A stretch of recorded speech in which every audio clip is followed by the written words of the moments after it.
Di saat aku menggenggam tasbihku dan kamu menggenggam salibmu. Di saat aku beribadah ke Istiqlal, namun engkau ke katedral. Di saat bioku tertulis Allah Subhanahu wa Ta'ala dan biomu tertulis Yesus Kristus. Di saat aku mengucap Assalamualaikum dan kamu mengucap Salam. Di saat aku mengejak Al-Quran dan kamu mengejak Alkitabmu. Kita berbeda saat memanggil nama Tuhan. Tentang aku yang menengadakan tangan dan kau yang melipatkan tangan saat berdoa. Aku, kamu, kita. Bukan Istiqlal dan katedral yang ditakdirkan berdiri berhadapan dengan perbedaan namun tetap harmonis. Andai saja mereka memiliki nyawa, apa tidak mungkin mereka saling mencintai dan menghormati antara satu dan yang lainnya. Terima kasih. Salam. Assalamualaikum warahmatullahi wabarakatuh.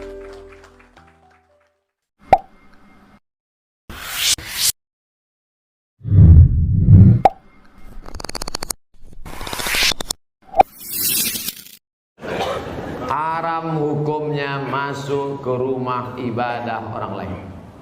Haram. Saya tak nonton film ini sampai habis, baru menengok trailernya. Tapi di dalam itu yang bisa saya komentari, pertama masuk ke rumah ibadah. Karena Nabi tak mau masuk ke dalam tempat fihi surah wat tamathil, kalau di dalam itu ada patung berhala. Maka dalam Islam mazhab Syafi'i mengharamkan masuk ke dalam rumah ibadah di dalamnya ada berhala. Mazhab Syafi'i. Kita pakai mazhab apa? Mazhab Syafi'i. Dua, tentang masalah laki-laki perempuan berdua-duaan tak mahram. Anak-anak. La yakhluwanna rajulun ma'amra'atin illa ma'adhi mahramin. Oleh sebab itu maka kita jaga anak cucu kita dari perbuatan-perbuatan maksiat. Bahwa ada misi-misi sesuatu di balik ini semua, wallahu a'lam bishawab. Kita akan diminta tanggung jawab di hadapan Allah Subhanahu wa taala. Islam tak perlu diajari bagaimana berinteraksi sosial dengan saudara kita non muslim. Karena kita sudah lama bertetangga, apalagi orang Tanjung Pinang. Seandainya orang Tanjung Pinang ini ekstrim, tak akan ada orang Tionghoa di Tanjung Pinang, betul?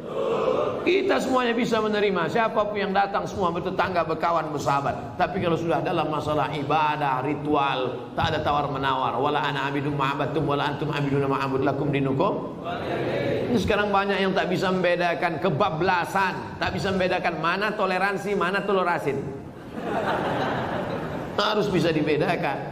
Jangan karena toleransi mengorbankan keyakinan akidah anak-anak kita. Nauzubillah. Dan orang-orang yang pernah di pesantren pun ketika menonton itu, ini bukan anak pesantren. Anak pesantren tak begitu. Yang mengatakan gereja, pura, candi, kuburan, bahkan diskotik tak akan mengubah akidah kita selama iman kita kuat. Ini kata siapa? Kata manusia. Saya ikut kata Nabi Muhammad sallallahu alaihi wasallam. Yang diikut ini manusia biasa apa Nabi? Nabi. Nabi tidak mau masuk ke tempat kalau ada berhala. Nabi tak mau masuk rumah kalau ada berhala di situ. Nabi tak mau masuk. Apakah berubah iman Nabi kalau masuk ke dalam? Saya tanya sekali lagi, Nabi tak mau masuk ke dalam rumah, ke dalam tempat, kepala gedung apapun kalau ada berhala. Apakah iman Nabi akan berubah kalau masuk ke dalam? Tidak. Kenapa dia tak mau masuk? Kita ikut sunnah Nabi apa ikut sunnah orang? Sunnah Nabi. Saya ikut Nabi. Kalau ada di antara ibu yang mau ikut orang, silakan. Saya ikut Nabi Muhammad SAW. Marah Ustaz? Enggak, memang gitu setelannya. Iya. Kita toleransi aja, nggak apa-apa. Kamu ibadah di sini, saya di sini. Kamu kamar sini, saya kamar sini. Tapi ketika berdoa di sini mengingkari, ya, yang itu nggak benar, ini yang benar. Ini mengatakan itu nggak benar, ini yang benar. Nggak akan maslahat kehidupannya. Ya. Makanya kata Buya Hamka dulu, kata Buya Hamka, sesungguhnya orang-orang, maaf, yang terjebak dengan kemunafikan tingkat tinggi, yaitu orang yang hadir pada ya, ibadah agama umat lain. Itu hipokrit paling tinggi kata beliau. Karena dia datang pada satu acara, hatinya mengingkari. Kok bisa hati orang mengingkari datang pada satu tempat yang ada? Ya. Anda diundang ke satu tempat, tapi Anda nggak suka dengan acaranya, segalanya Anda ingkari itu, tapi Anda hadir di situ, kan aneh itu. Ya. Itu paling aneh. Ya. Makanya pendiri Nahdlatul Ulama, Kiai Haji Muhammad Hashim Asy'ari, itu pernah menulis kitab. Beliau punya 19 kitab. 19 kitab. Dari 19 kitab ini, kitab keduanya namanya judulnya Risalah Ahlus Sunnah wal Jamaah. Halaman ke-14, paragraf yang pertama baris 1 sampai dengan 4. Posisi paling kanan sebelah atas. Di kitab ini itu disebutkan Pak Ibu sekalian. Kalau Anda lihat di halaman ke-9 ya, itu judulnya tentang Faslun Awwalu Dhuhuril Bid'ah fi Ardi Jawa. Pasal yang menerangkan tentang awal munculnya bid'ah di tanah Jawa. Bid'ah yang dimaksudkan bukan bid'ah fikih, bukan, tapi akidah. Jadi aliran sesat. Ya, aliran sesat. Kata beliau, "Wantisyaruha fi ardi Jawa wal mubtadi'ina fiha." Dan penyebarannya di tanah Jawa, di pelosok Jawa, dan orang-orangnya, tokoh-tokohnya. Itu begitu menyebutkan kalimat pertama, kata beliau, adalah penduduk Jawa itu seluruhnya. Seluruhnya itu Ahlus Sunnah wal Jamaah. Ahlus Sunnah wal Jamaah. Tapi tibalah kemudian di tahun 1330 Hijrah. Alfun wa thalathimi'atin wa thalathina hijriyatan. Tiba-tiba entah dari mana masuk paham-paham ke Jawa, merubah keadaan-keadaan Ahlus Sunnah itu. Bahkan ada penyimpangan-penyimpangan. Ya. Halaman 10-nya paragraf kedua baris 1 sampai 3, posisi paling kanan sebelah bawah. Di antara aliran menyimpang itu, ini bukan kalimat saya, tapi saya bacakan kembali dari kalimat kitabnya. Wa minhum rafidhiyuna. Di antara aliran menyimpang itu yang bid'ah itu ada aliran Rafidah. Rafidah itu nama lain dari Syiah. Ya, disebut Rafidah dari kata rafadha, artinya menolak. Karena Syiah itu menolak kekhalifahan Abu Bakar, Umar, Uthman. Ya, mereka katakan Ali yang berhak. Itu disebut oleh Syekh Hasim yang mendirikan Nahdlatul Ulama tanggal 31 Januari 1926. Itu aliran menyimpang. Dulu nggak ada Syiah. Tiba-tiba muncul, kata beliau. Ya sebuna Sayyidina Abu Bakr wa Umar radhiyallahu taala anhuma. Ya, mereka seringkali mencela ya kekhalifahan Abu Bakar dan Umar, semoga Allah meridhai kepada keduanya. Wa yubalighuna Ali bin Abi Thalib wa ahli baitihi. Ya, dan terlalu mengkultuskan Ali dan ahli baitnya. Kita harus menghormati, ya, menghormati, menyayangi ahli bait dan sebagainya, tapi tidak kemudian menjelek-jelekan sahabat yang lain. Ya. Tapi yang menarik di halaman 14, Masya Allah, Anda bisa pastikan, kata beliau, bahkan ditemukan ada orang-orang ya, yang ikut-ikutan ilal kanais. Maaf ya, ke gereja. Kanais itu jamak dari kanisah, ke gereja. Jadi tahun 1330 itu sudah ada yang ikut-ikutan. Ya.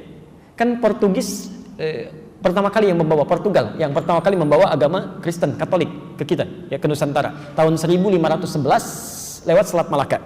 Ya. Dia masuk ke wilayah timur membawa 3 misi, gold, glory, and gospel. Ya. Gold, dia mencari rempah-rempah. Ya. Emas, dulu disebut dengan emas hijau. Emas hijau. Jadi ada teh, ada kopi. Ya. Dan dikemas kemudian oleh Belanda di kemudian hari. Dia coba tanam kopi di wilayah yang sekarang disebut dengan Pondok Kopi. Tapi dia gagal.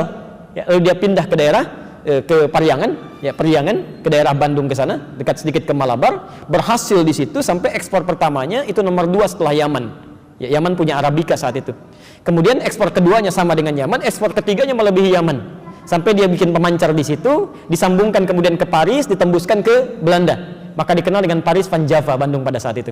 Nyambung, ya. Makanya kalau Anda ke Belanda atau ke Eropa mengatakan I want a cup of Java, I want a cup of Java, itu minta kopi. Blender kopi sampai sekarang ada, ya. Sebagian ini diambil dari Pagar Alam yang Palembang di sana, ya. Makanya Anda akan temukan, dan biasanya itu kopinya Robusta, daerah-daerah sana, diambil dari sana, ya. Itu saya baca. Jadi di kakak kami waktu ke Leiden itu tadi tentang kopi, kita diskusi, bawa, ya, sampaikan. Nah, itu poin-poin yang hadir ke kita. Saya sambungkan dulu. Kenapa nyampe ke kopi? Jadi Portugal bawa itu gold, glory, dia mencari ekspansi, penjajahan, gospel, dia bawa kepercayaan dia, Injil. Ya. Dia datang kemudian dia sebarkan. Apa yang pertama dilakukan itu bangun tempat ibadah. Dalam bahasa Latin, bahasa Portugis disebut dengan igreja namanya, igreja. Lisan orang kita kan kadang suka menyingkat, ya, merubah berdasarkan perjalanan waktu. Igreja menjadi gereja. Di gereja itu bukan bahasa Indonesia, dari bahasa Latin asalnya igreja. Bagaimana cara ibadahnya? Pertama mereka datang ke situ, itu 2 hari setelah orang Islam ibadah. Di orang Islam umumnya hari Jumat mereka ke masjid, 2 hari setelah itu mereka berangkat ke gereja. Ya. Nah, cara menyembah orang-orang Katolik nih sampai sekarang itu nggak langsung menyembah Tuhannya, lewat perantara. Jadi kalau mau ditebus dosanya datang kepada Bapa, gitu kan, minta pengakuan dosa dan sebagainya. Disebut dengan Santo. Pada saat itu yang disembah Santo Domingo. Jadi ketika berangkat ditanya mau kemana mereka, nyembah Santo Domingo, ke gereja. Santo Domingo. Lisan orang kita senang menyingkat. Santo Domingo menjadi Minggu sampai hari ini. Tidak pakai O. Itu disingkat jadi minggu. Minggu itu nggak ada Pak, nggak ada. Itu bukan bahasa Indonesia asli, bukan. Ya, dulu ahad, semua mengatakan ahad. Ya, Santo Domingo disingkat jadi minggu. Orang kita kan senang menyingkat, bahkan kadang jauh ya. Saya kalau sejak di Timur Tengah olahraga, misal kita main bola, itu kalau ada Abdurrahman, orang Arab panggil Abdurrahman, ta'alina wazzi'. Abdurrahman sini oper bagi. Orang kita enggak. Man oper. Ali li dia di. Domingo, minggu. Hadirlah sampai hari ini. Di masa tahun 1330 Hijrah berkembang itu, Kiai Haji Hasyim Asy'ari memberikan fatwa, tidak boleh ikut-ikutan masuk ke gereja. Bahkan beliau menghukumi siapa yang ikut ke sana mengatakan mizayyim, bahkan sekedar mengenakan simbol-simbol, pakai topi dan sebagainya, fahuwa kafir, maka ikut dalam kekafiran mereka. Man tasyabaha biqaumin fahuwa minhum.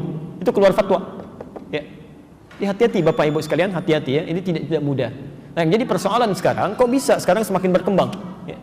Saya nggak bisa memahami itu. Mohon maaf, saya tidak bisa memahami sampai hari ini. Kok bisa adzan berkumandang di tempat ibadah orang lain? Buka puasa di tempat ibadah orang lain, ngapain? Pantasan orang-orang singgah di masjid habis, ininya habis dibawa ke tempat ibadah agama lain. Kan sholawatan di tempat ibadah agama lain, kan kacau situasi seperti itu. Ya. Itu nggak tepat ya, itu tidak tepat. Turunlah kemudian ayat ya, Quran surah kedua ayat 208 itu, ya ayyuhalladzina amanu dukhulu fis-silmi kafah. Hei orang-orang yang telah menyatakan dirinya beriman, kalau sudah muslim ikuti ketentuan Islam secara menyeluruh, jangan setengah-setengah. Sholatnya sesuai Nabi tapi lisannya nggak sesuai Nabi, gitu kan? Pandangan matanya nggak sesuai Nabi, atau masih ikut-ikutan kepada yang lain. Termasuk maaf misalnya Nabi dulu, Nabi Muhammad itu yang tadi Quran surah 17 ayat 73 sampai 75 itu.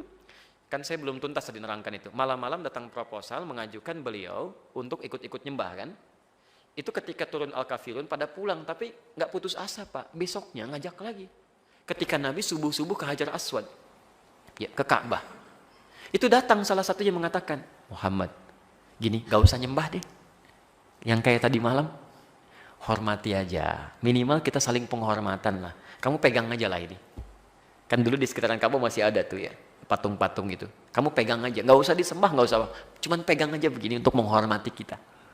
Itu hampir terjadi pergolakan dalam jiwa Nabi. Ya, Nabi sampai mengatakan, ini kan saya cuman megang aja, ya kan?